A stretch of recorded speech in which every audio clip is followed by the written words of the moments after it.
Film की शुरुआत होती है एक ऑफिस पार्टी से। एक बड़ी बिजनेस मीटिंग के बाद कंपनी के सीईओ जैक अपने स्टाफ के साथ एंजॉय कर रहे थे। हर तरफ हंसी मजाक और कामयाबी का जश्न मनाया जा रहा था। इस जश्न के माहौल में अचानक वहाँ एक आदमी आता है जिसका नाम था हंस। हंस इसी कंपनी का एक पुराना एम्प्लॉय था। उसके चेहरे पर परेशानी और आंखों में गुस्सा साफ दिखाई दे रहा था। वो सीधा जैक के पास पहुंचता है और उस पर चिल्लाने लगता है। वो जैक को बताता है कि कैसे उसने और उसके जैसे पुराने एम्प्लॉय ने अपना खून पसीना एक करके इस कंपनी को जीरो से हीरो बना दिया। और आज जब कंपनी इतनी बड़ी हो गई है तो जैक ने उन सबको एक झटके में नौकरी से निकाल दिया। वो इतना टूट चुका था कि उसने जैक से भीख मांगी, कहा कि वो कम सैलरी में भी काम कर लेगा, बस उसे उसकी नौकरी वापस दे दी जाए। लेकिन जैक के चेहरे पर सिकन तक नहीं आई। उसने बड़े घमंड के साथ हंस को वहां से जाने के लिए कह दिया। जैक का ये रूप देखकर हंस का सब्र टूट गया। अचानक हंस ने एक गन निकाली और सीधा जैक पर तान दी। उसने जैक को झूठा और धोखेबाज कहा। अब जैक की सारी हीरोपंती हवा हो गई थी। उसके चेहरे का रंग उड़ गया था। वो हंस से शांत होने के लिए कहने लगा। उसने हंस को याद दिलाया कि यहाँ पार्टी में जो भी लोग हैं वो सब उसके दोस्त हैं। जैक ने अपनी पत्नी का भी जिक्र किया, बताया कि कैसे हाल ही में उसका बच्चा इस दुनिया में आने से पहले ही चला गया। वो हर तरह से हंस को इमोशनल करके सिचुएशन को कंट्रोल करना चाह रहा था और शायद जैक की बातों का असर भी हुआ। हंस ने गन नीचे करने का फैसला किया, लेकिन अगले ही पल उसने वो गन अपनी तरफ घुमाई और जैक के आंखों के सामने खुद को गोली मार ली। ये सब देखकर पार्टी में चीख पुकार मच गई। जैक भी वहीं पर खड़ा का खड़ा रह गया। उसके चेहरे पर हंस का खून और आंखों में खौफ था। कुछ देर बाद इस हादसे से थोड़ा संभल कर जैक अपनी पत्नी एमी को फोन करता है। वो उसे कहता है कि वो उसे बहुत प्यार करता है और उससे माफी मांगता है कि वो उसके साथ ज्यादा वक्त नहीं बिता पाता। उसकी आवाज में इतना प्यार और परवाह थी जैसे वो दुनिया का सबसे अच्छा पति हो। लेकिन असल में ये सब एक दिखावा था। अपने गुनाहों पर पर्दा डालने की एक कोशिश थी। उसी रात जैक अकेले एक बार में बैठा शराब पी रहा था। शायद वो दिन में हुए हादसे को भुलाने की कोशिश कर रहा था। तभी उसकी नजर एक लड़की पर पड़ती है जिसका नाम था जूलिया। जूलिया बारटेंडर से किसी बात पर बहस कर रही थी। जैक ने उसे शांत कराने के लिए उसके लिए एक ड्रिंक ऑर्डर कर दी। धीरे धीरे उनके बीच बातें शुरू हो गई। वो एक दूसरे से बात करने लगे। जैक ने अपनी पत्नी एमी का जिक्र किया, बताया कि वो उसके साथ कुछ खास प्लान बना रहा है। लेकिन जूलिया की आंखों में कुछ और ही था। वो जैक के साथ फ्लर्ट कर रही थी, उसके करीब आने की कोशिश कर रही थी। जैक ने उसकी नीयत को समझ लिया और उसने साफ साफ जूलिया को मना कर दिया और कहा कि वो अपनी पत्नी से बहुत प्यार करता है और उसे धोखा नहीं दे सकता।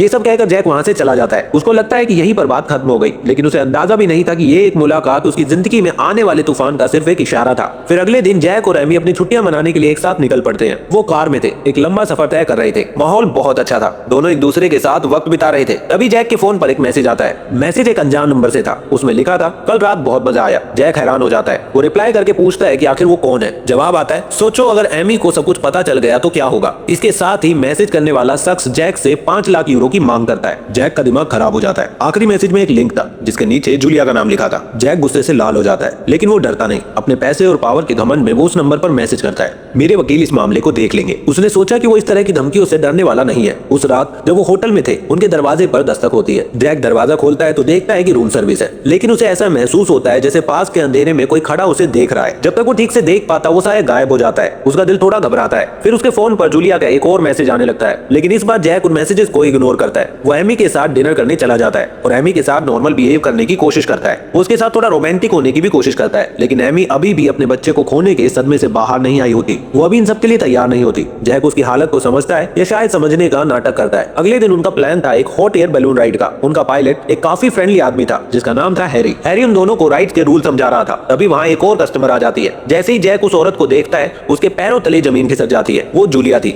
जैक के चेहरे पर हवाइयां उड़ने लगती है। जूलिया बहुत ही फ्रेंडली तरीके से आगे बढ़ती है और अपना परिचय देती है। वो ऐसे बिहेव करती है जैसे वो जैक को जानती ही ना हो। जैक भी मजबूरी में अनजान बनने का नाटक करता है। जूलिया बताती है कि उसने 2 लोगों के लिए बुकिंग की थी, लेकिन उसकी दोस्त आखिरी वक्त पर नहीं आ सकी। जैक को यह सब बहुत अजीब लग रहा था। उसे इसमें से कोई साजिश की बू आ रही थी। इसीलिए वो अचानक से बीमार होने का बहाना बनाता है और कहता है कि वो राइड पर नहीं जाना चाहता। लेकिन एमी उसकी बात नहीं मानती। उसे लगता है कि जैक को बस ऊंचाई से डर लग रहा है, इसलिए वो उसे रुकने के लिए मना लेती है। मजबूरन जैक को भी तैयार होना पड़ता है। हैरी उन तीनों को बैलून की बास्केट में अलग अलग कोनों पर खड़ा करता है और आखिरकार बैलून हवा में उड़ना शुरू हो जाता है। शुरू में ऊपर का नजारा बहुत ही खूबसूरत था, लेकिन जैक के दिमाग में तो तूफान चल रहा था। जैसे ही बैलून के बर्नर की तेज आवाज होती है, जैक उस आवाज का फायदा उठाकर जूलिया से धीरे से पूछता है, तुम यहाँ क्या कर रही हो? जूलिया मुस्कुराती और कहती है, अगर तुम अभी भी पैसे ट्रांसफर कर दो तो हम इस फ्लाइट को आराम से एंजॉय कर सकते हैं। जैक समझ जाता है कि वो बुरी तरह से फंस चुका है। फिर जैसे जैसे बैलून और ऊपर जाता है, आसपास का नजारा और भी शानदार हो जाता है। आसमान में उड़ने का एहसास ही अलग था। हैरी अपने रेडियो पर एयर ट्रैफिक कंट्रोल से बात करके अपने फ्लाइट की रिपोर्ट देता है। वहां से उसे पूरब की तरफ बादल बनने की चेतावनी मिलती है। इसी बीच जूलिया अचानक से जैक से पूछती है, क्या तुमने मुझे पहचाना? उसकी इस बात से एमी थोड़ा हैरान होती है, लेकिन जैक फौरन बात को संभाल लेता है और कहता है कि शायद इसे कोई गलतफहमी हुई है। माहौल थोड़ा अजीब हो रहा था। हैरी इस टेंशन को कम करने के लिए एक शैंपेन की बोतल निकालता है। वो अपनी बेल्ट में लगे एक चाकू से बोतल को खोलता है। सब लोग शैंपेन पीते हैं। इसके बाद एमी और जूलिया आपस में बातें करने लगते हैं। एमी जूलिया से उसके काम के बारे में पूछती है। जूलिया बताती है कि वो एक प्राइवेट बैंक के क्रेडिट कार्ड कंट्रोल में काम करती है। वो बताती है कि उसका काम उन लोगों को परेशान करना है जिन्होंने बैंक बैंक से कर्जा लिया है और वो वापस नहीं कर रहे। उसकी बातों में एक अजीब सी अग्रेशन थी। हैरी को महसूस हो जाता है कि इनके बीच कुछ तो गड़बड़ है, इसीलिए वो उन लोगों का ध्यान भटकाने के लिए आसपास के नजारों की तारीफ करने लगता है। वो कहता है कि इतनी ऊंचाई पर आकर इंसान अपनी सारी परेशानियां भूल जाता है। हैरी अपने बारे में भी बताता है कि वो पहले नेवी में था और अब रिटायरमेंट के बाद ये बैलून उड़ाता है। वो मजाक में कहता है कि उसे इस काम के लिए पैसे भी मिलते हैं। उसकी इस बात पर जूलिया अजीब तरह से जोर जोर से हंसने लगती है। उसकी हंसी इतनी अजीब थी कि बाकी लोग बहुत अनकंफर्टेबल हो जाते हैं। माहौल को ठीक करने के लिए हैरी गाना गाना शुरू कर देता है। ऊंचाई पर इको की वजह से उसकी आवाज बहुत खूबसूरत लग रही थी। वो एमी को भी गाना या चिल्लाने के लिए कहता है। एमी थोड़ा शर्माती है, लेकिन फिर वो एक छोटी सी चीख निकालती है। ऐसा करने से उसे बहुत हल्का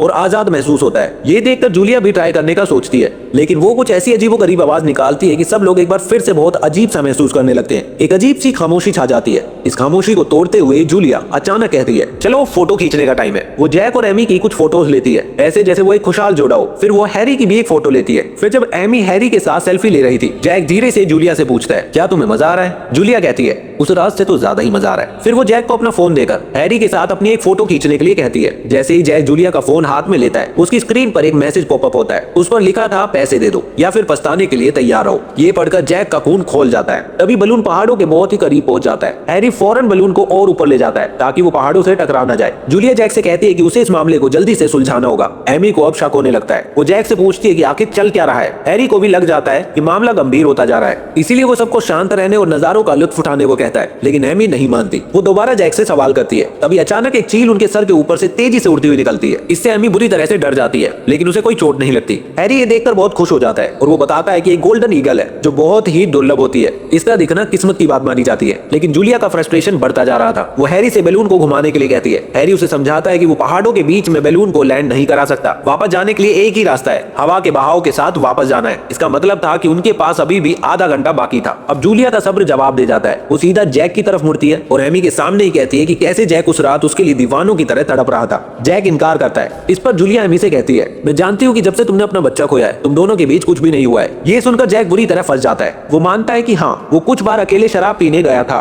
लेकिन बस इतना ही। एमी को ये सुनकर बहुत दुख होता है कि जैक ने अपनी इतनी पर्सनल बातें एक अजनबी से शेयर की। जूलिया इस बात पर कहती है, मैं अजनबी नहीं थी क्योंकि जैक उस रात मेरे साथ सोया था। जैक फौरन इस बात से इनकार कर देता है। तब जूलिया अपना सबसे बड़ा पत्ता खेलती है। वो जैक के उन सॉक्स के बारे में जिक्र करती है जिस पर उनके नाम के इनिशियल्स लिखे हुए थे, और फिर सबके सामने वो जैक की शर्ट को ऊपर उठाकर उसके जन्म के निशान दिखा देती है। और ये एक ऐसा सबूत था जिसे झुटलाया नहीं जा सकता था। अब एमी को जूलिया की बात पर यकीन हो जाता है। उसकी आंखों में आंसू आ जाते हैं। जैक अभी भी इनकार किए जा रहा था। हैरी बीच बचाव करने की कोशिश करता है और सबको शांत होने को कहता है, लेकिन जैक इतना फ्रस्ट्रेट हो चुका था कि वो हैरी पर ही गालियों की बौछार कर देता है। एमी रोती हुई पूछती है कि आखिर जूलिया उनके साथ यहाँ क्या कर रही है। जैक अब मानता है कि हाँ, उसने जूलिया के साथ एक ड्रिंक पी थी। वो एमी को समझाने की कोशिश करता है कि जूलिया उसे फॉलो कर रही है और पैसों के लिए ब्लैकमेल कर रही है। वो कहता है कि जन्म के निशान के बारे में उसे सोशल मीडिया की फोटो से पता चला होगा। उनकी ये बहस चल ही रही थी कि हैरी अपने डिवाइस पर एक अलार्म की आवाज सुनता है। वो देखता है कि बैलून बहुत ज्यादा ऊंचाई पर उड़ रहा है। वो एक वेंट को खोलने के लिए आगे बढ़ता है ताकि बैलून थोड़ा नीचे आ सके। जब हैरी उसकी बात मानने से इनकार कर देता है तो जूलिया उसकी बेल्ट से वही चाकू निकाल लेती है जिससे उसने शैंपेन खोली थी। चाकू हाथ में लेकर जूलिया ने ऐलान कर दिया कि जैक अपने किए से बच नहीं सकता। उसकी आंखों में अब सिर्फ इंतकाम की आग थी। हैरी ने इस खतरे को देखते हुए फौरन अपने रेडियो से मदद मांगने की कोशिश करी, लेकिन इससे पहले कि वो कुछ कर पाता, जूलिया ने एक झटके में रेडियो के सारे तार तोड़ दिए। अब उनका बाहरी दुनिया से संपर्क पूरी तरह से टूट चुका था। वो आसमान में थे,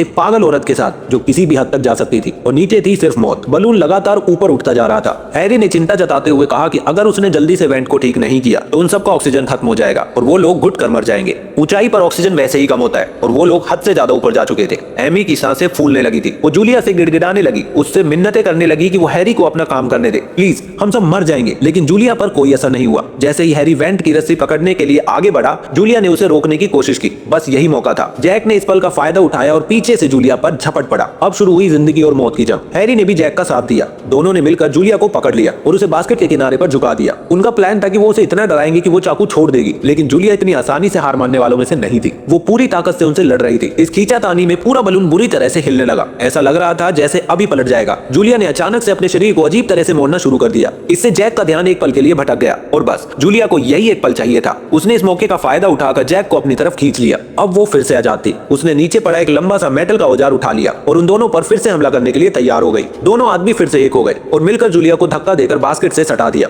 इस बार जैक बहुत गुस्से में था। उसने जूलिया की कलाई को पकड़ा और जोर जोर से बास्केट के किनारे पर पटकने लगा, तब तक जब तक दर्द के मारे जूलिया के हाथ से चाकू छूटकर नीचे नहीं गिर गया। लेकिन जंग अभी खत्म नहीं हुई थी। जैसे ही जैक ने उससे दूसरे औजार को भी छीनने की कोशिश की, जूलिया उससे फिर से भिड़ गई। उनकी इस लड़ाई में वो औजार बार बार बैलून के गैस की एक नली से टकरा रहा था और आखिरकार जिसका डर था वही हुआ। उस औजार की नोक से उस नली में एक छेद हो गया और फिस की आवाज के साथ गैस तेजी से लीक होने लगी। इससे पहले कि कोई कुछ समझ पाता, लड़ाई जारी रही और वही औजार बर्नर से जा टकराया। एक धमाका सा हुआ और बर्नर की आग अचानक से बढ़ गई और तेजी से फैलकर जूलिया के शरीर तक पहुंच गई। एक पल में जूलिया आग के लपटों में घिर गई। वो दर्द से चीखने और चिल्लाने लगी। उसका अंजाम देखकर एमी का दिल भी दहल गया। भले ही जूलिया ने उनके साथ इतना बुरा किया था, लेकिन एमी उसे इस हालत में नहीं देख सकती थी। उसने फौरन आगे बढ़कर जूलिया की जल रही जैकेट को उतारने में उसकी मदद करी और उसे एक कंबल से ढक दिया। हैरी ने भी अपनी सूझबूझ दिखाते हुए फौरन अपना छोटा सा फायर एक्सटिंग्विशर निकाला और जल्दी से आग पर काबू पा लिया। लेकिन इस पूरे हादसे के दौरान जैक ने एक बार भी जूलिया की तरफ नहीं देखा। वो बस अपना चेहरा घुमाए खड़ा रहा, जैसे उसे कोई फर्क ही नहीं पड़ रहा था। आग तो बुझ गई थी, लेकिन इसने अपना काम कर दिया था। बैलून से अब काला धुआं निकल रहा था और जली हुई राख नीचे गिर रही थी। और सबसे बड़ी मुसीबत ये थी कि बैलून अभी भी ऊपर ही उड़े जा रहा था। हैरी को फौरन वेंट खोलना था, लेकिन आग ने वेंट से जुड़ी रस्सी का आधा हिस्सा जला दिया था। अब उस रस्सी तक पहुंचना लगभग नामुमकिन था। हैरी के पास अब कोई रास्ता नहीं बचा था, इसलिए उसने एक बहुत ही खतरनाक फैसला किया।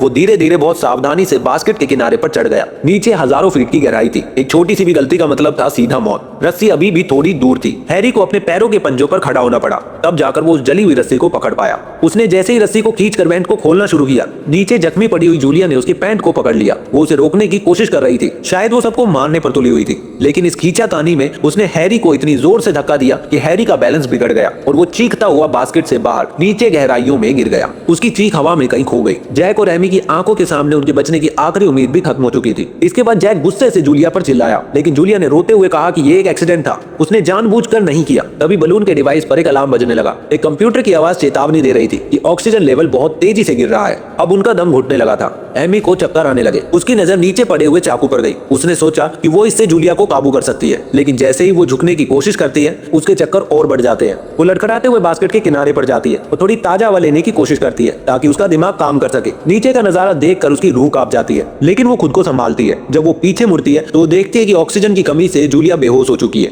अब एमी बिल्कुल अकेली थी और उसे ही कुछ करना था। हमेशा से नाजुक और जैक पर निर्भर रहने वाली एमी ने आज हिम्मत दिखाई। उसने हैरी के बैग की तलाशी ली और उसमें से एक स्ट्रैप निकाला। फिर उसने काफी खतरनाक कदम उठाया जो हैरी ने उठाया था। वो धीरे धीरे बास्केट के किनारे पर चढ़ी। जैक उसकी मदद करना चाहता था, लेकिन ऑक्सीजन की कमी से अब उसकी भी हालत खराब हो चुकी थी और वो भी बेहोश हो गया था। एमी अब पूरी तरह से अकेली थी। वो धीरे धीरे बर्नर के स्ट्रक्चर पर चढ़ी। उसे पूरी ताकत से स्ट्रक्चर को पकड़ना पड़ा ताकि वो नीचे न गिर जाए। उसका शरीर खतरनाक तरीके से बास्केट के बाहर लटक रहा था। उसने रस्सी तक पहुंचने की कोशिश की, लेकिन तभी ऑक्सीजन की कमी की वजह से उसकी आंखों के आगे भी अंधेरा छा गया और वो भी बेहोश हो गई। उसका शरीर धीरे धीरे नीचे सरकने लगा। वो बस गिरने ही वाली थी कि किस्मत से उसका हाथ उस जली हुई रस्सी पर पड़ गया। शायद इस झटके से उसे होश आ गया। उसने अपनी पूरी ताकत लगाकर उस रस्सी को पकड़ लिया। अब वो आखिरकार रस्सी तक पहुंच चुकी थी। उसने रस्सी को खींचकर वेंट को खोल दिया। बलून धीरे धीरे नीचे आने लगा। नीचे आने से पहले उसने अपने पास वाले स्ट्रैप को जली हुई रस्सी से बांध दिया ताकि अब उसे बास्केट के अंदर से ही खींचा जा सके। इसके बाद वो नीचे उतरी। उसने जैक को जगाया और अपना फोन चेक किया, लेकिन अभी तक कोई सिग्नल नहीं था। जैक ने एक और स्ट्रैप निकाला और उससे जूलिया के हाथ बांध दिए और एक कपड़े से उसका मुंह भी बांध दिया। फिर वो एमी को यकीन दिलाने की कोशिश करने लगा कि जूलिया झूठ बोल रही है। उसने अपने फोन में सोशल मीडिया की कुछ पुरानी फोटोज दिखाई और कहा कि जूलिया ने उसके जन्म के निशान के बारे में यहीं से जाना होगा।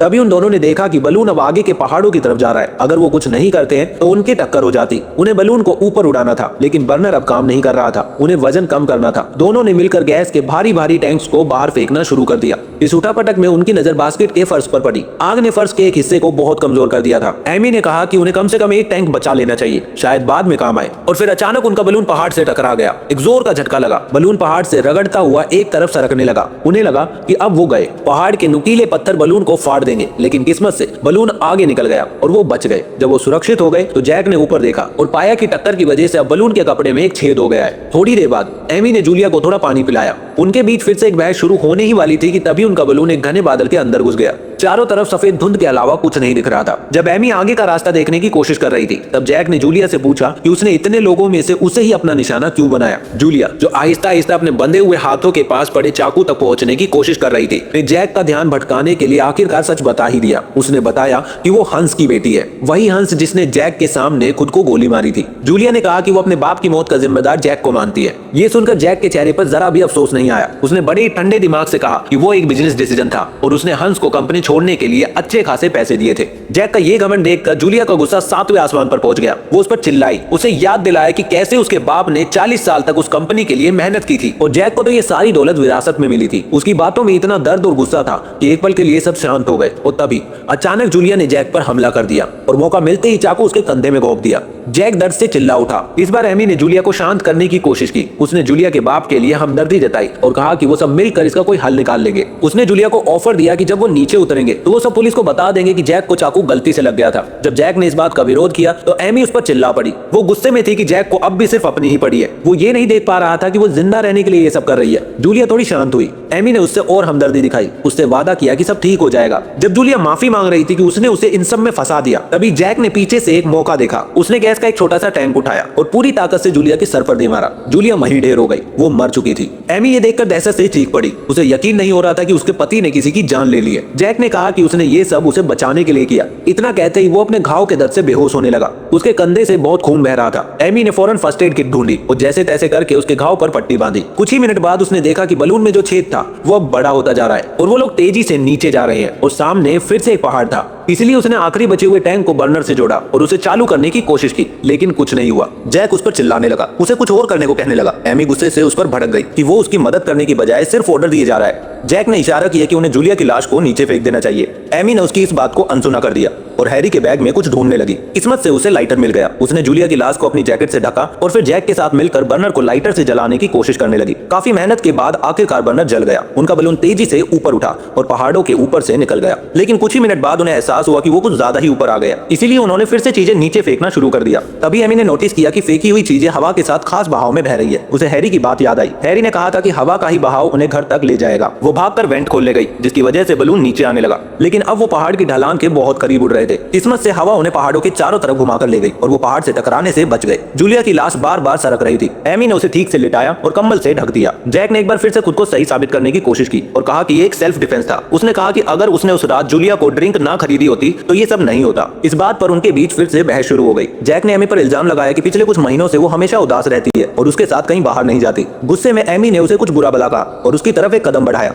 लेकिन आग से कमजोर हुआ फर्श उसका वजन सह नहीं पाया और टूट गया। एमी उस छेद से नीचे गिर गई। आखिरी पल में उसने किनारे को पकड़ लिया और खुद को बचा लिया। जैक उसे कुछ सेकंड तक बस देखता ही रहा, जैसे उसे समझ ही नहीं आ रहा था कि वो क्या करे। एमी को उससे मदद के लिए गिड़गिड़ाना पड़ा, तब जाकर वो हिला। उसने एमी को ऊपर खींचने की कोशिश की, लेकिन उसके कंधे का घाव उससे कमजोर बना रहा था। एमी का हाथ छूटने लगा। उसने नीचे लटक रहे एक लकड़ी के टुकड़े को पकड़ लिया, लेकिन वो भी टूटने वाला था। तभी जैक ने एक स्ट्रैप उसकी तरफ फेंका और एमी ने लकड़ी के टूटने से ठीक पहले उस स्ट्रैप को पकड़ लिया। स्ट्रैप जैक के हाथ से फिसल रहा था। जैसे ही बलून पहाड़ों की चोटी के करीब पहुंचा, जैक ने स्ट्रैप को अपने शरीर से लपेट लिया और अपनी पूरी ताकत लगाकर आखिरकार एमी को ऊपर खींच लिया। ऊपर आते ही एमी ने उससे पूछा, तुम मुझे बचाने में इतना हिचकिचा क्यों रहे थे? जैक ने झूठ बोल दिया, वो बस शौक में था। कुछ ही देर बाद उनका बलून एक तूफान के पास पहुंचने लगा। छेद बड़ा होने के कारण बलून तेजी से हवा खो रहा था और उनकी रफ्तार बढ़ रही थी। तेज बारिश और हवा के थपेड़ों के बीच वो दोनों बर्नर के स्ट्रक्चर पर चढ़ गए। जैक ने एमी को सहारा दिया। एमी ने दर्द से कराते हुए जैक के जख्मी कंधे पर अपना पैर रखा और ऊपर छेद तक पहुंची। हवा उसके शरीर को झुलाई जा रही थी और वो कई बार गिरते गिरते बची, लेकिन बहुत कोशिशों के बाद उसने टूटे हुए कपड़े को पकड़ा और एक स्ट्रैप से बांध दिया। नीचे उतरते वक्त वो गीले कपड़े पर फिसल गई, लेकिन जैक ने उसे बचा लिया और फिर वो वापस बास्केट में आए और बर्नर चालू किया, जिसके बाद बलून तूफान से बाहर निकल गया। जब वो एक खुले मैदान के ऊपर उड़ रहे थे, जैक ने अपना फोन चेक किया, अभी भी सिग्नल नहीं था। तभी एमी के दिमाग में एक सवाल आया। उसने पूछा, जूलिया को मेरे दिए हुए सॉक्स के बारे में कैसे पता था जिस पर तुम्हारे इनिशियल्स थे? वो तो सोशल मीडिया पर नहीं थे। जैक ये सुनकर घबरा गया। उसने चुपके से एमी की नजर बचाकर जूलिया का फोन बास्केट के छेद से नीचे फेंक दिया। तब एमी ने जैक का फोन उसके हाथ से लिया और वो जूलिया के मैसेजेस देखने लगी। उसने उस लिंक को खोला जो जूलिया ने भेजा था। लिंक खुलते ही एक वीडियो चालू हुआ। वीडियो में जूलिया और जैक होटल में नहीं थे। वीडियो उस रात का था जब वो बार में मिले थे। वीडियो में उनके बीच हुई पूरी बात रिकॉर्ड की गई थी। साफ सुना जा सकता था कि कैसे जैक ने हंस को बेकार और कचरा कहा था, जिसे निकाल फेंकना जरूरी था। फिर जैक एमी के बारे में बात करने लगा। उसने कहा कि उसे एक परिवार चाहिए, लेकिन एमी उसे एक बच्चा नहीं दे सकती। वो शिकायत कर रहा था कि कैसे एमी पिछले कुछ महीनों से बस अपने दुख में डूबी रहती है। उसने घमंड के साथ कहा कि उसने एमी को एक रानी जैसी अमीर जिंदगी दी है। ये सुनकर एमी कहती है उसे उसके पैसों और दिखावटी दोस्तों में कोई दिलचस्पी नहीं है। तो जैक उसे एहसान फरामोश कहता है और आखिर में वो कहता है, अगर मैं ना होता तो तुम कहीं टॉयलेट साफ कर रही होती। होती। फिर वीडियो खत्म हुआ और एमी की आंखों के सामने अंधेरा छा गया। उसे एहसास हुआ कि जिस आदमी से उसने इतना प्यार किया था वो कितना बड़ा राक्षस है। उसकी आंखों से आंसू बहने लगे। उसने जैक की तरफ देखा और कहा, मुझे तलाक चाहिए और मैं कंपनी का आधा हिस्सा लेकर रहूंगी। ये सुनकर जैक उसकी तरफ बढ़ा। वो उसे धमकाते हुए बोला कि उसकी इतनी औकात नहीं है कि वो उसे तलाक दे सके। जैसे ही वो एमी के पास पहुंचा, एमी ने अपनी पूरी ताकत से उसे धक्का दे दिया। जैक सीधा उस छेद में से नीचे जा गिरा